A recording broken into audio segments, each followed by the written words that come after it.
أحبائي على البعد أحبائي على القرب، أناديكم من المنفى نداء القلب للقلب، سأترك راضيا بيتي وأهجر طائعا صحبي، أعانق لوعة الحزن وأعشق وحشة الدرب، إلى أن تكسر القيد السعودي ثورة الشعب. أهلا بكم أعزائي المشاهدين المسعودين. بعضكم عاجبه نسميه سعودي مع أنه ما في سعودي إلا الأمراء آل سعود. حنا عرب الجزيرة سعودونا وسعودوا بلدنا غصبا عنا، الله ينتقم منهم. ما في دولة في الدنيا اسمها على اسم العصابة اللي حاكمتها، لا. وبعدين يجيك خالد الفيصل ويقول ارفع راسك أنت سعودي، غيرك ينقص وأنت تزودي. لا حول ولا قوة إلا بالله. كيف نرفع راسنا واللصوص والحرامية والقصابين أمثالكم يا آل سعود هم اللي حاكميننا؟ كيف تجي هذه؟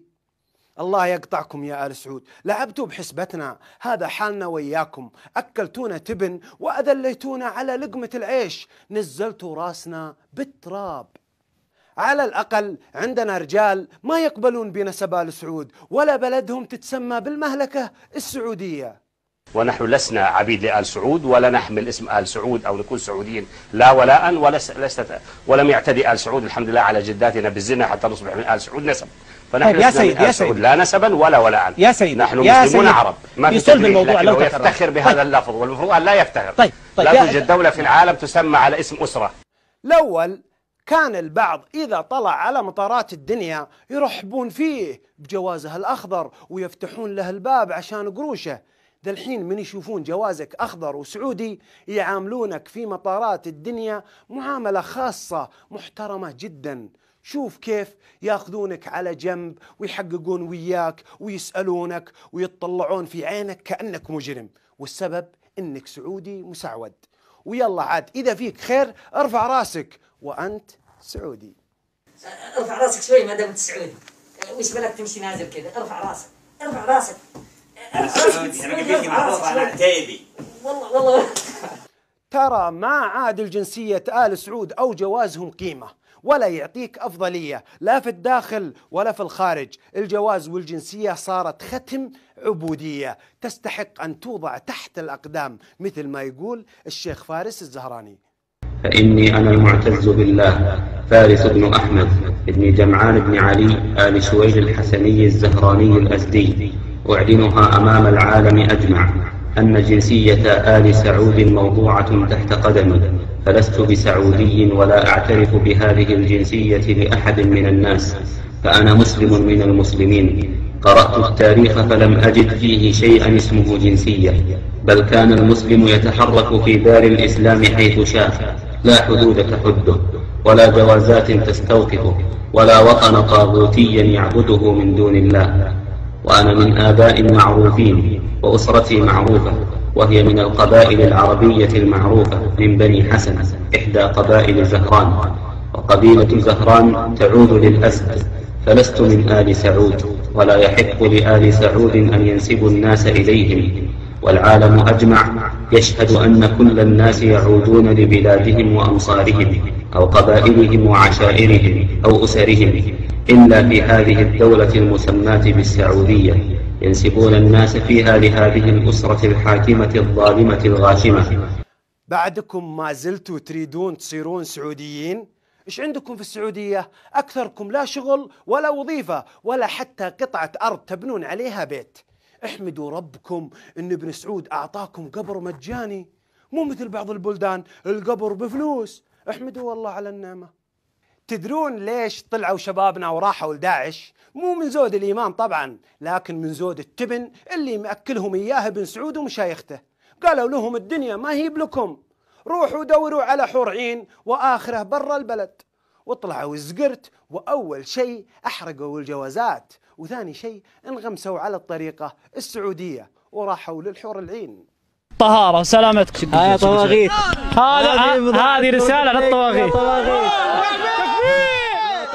يشين طريق رجوعي للسعودية، من بعد عز وقر في وسط وجداني، يرضى الجزيرة على فرقك جوية، لكن عقلي سرح في وصف حورية، من ضحكها شع نور بين الأركان.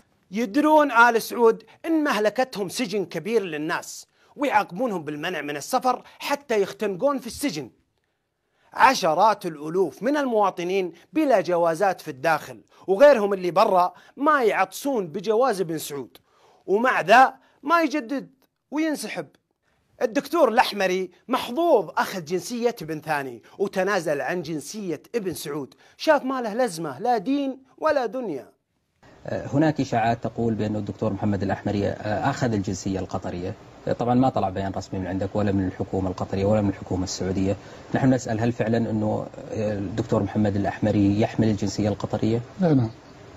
تحمل الجنسية القطرية؟ أنا عندي الجنسية القطرية ودخلت في الجواز القطري. يعني وهل نفهم من هذا أنه أنت تنازلت عن الجنسية السعودية؟ نعم. يعني في النهاية هي أوراق سفر. الله يرحمه طلال الرشيد، قالوا له سكت بنتك ورفض، قاموا وسحبوا جنسيتها المسعودة. لا أستطيع أن أدخل إلى بلادي وسحبت جنسيتي بسبب كتاباتي الأكاديمية.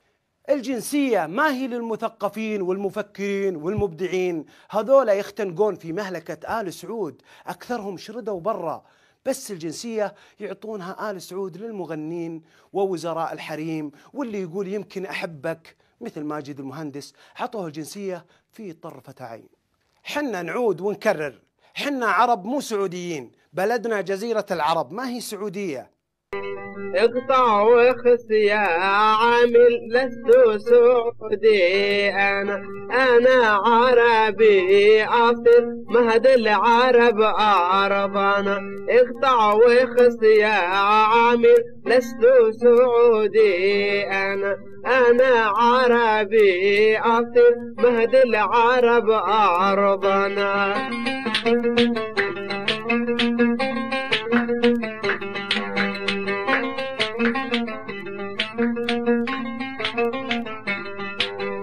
باسم سعود الذليل قد زيفوا اسمنا، باسم سعود الذليل قد زيفوا اسمنا.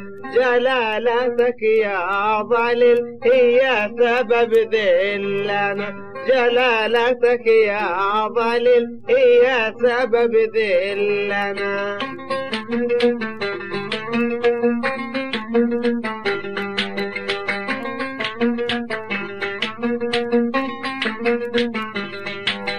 أصلك علينا داخل يا مزيف أصلنا، والله ما عمرك طاول يا قاسف عمرنا. أصلك علينا داخل يا مزيف أصلنا، والله ما عمرك طاول يا قاسف عمرنا.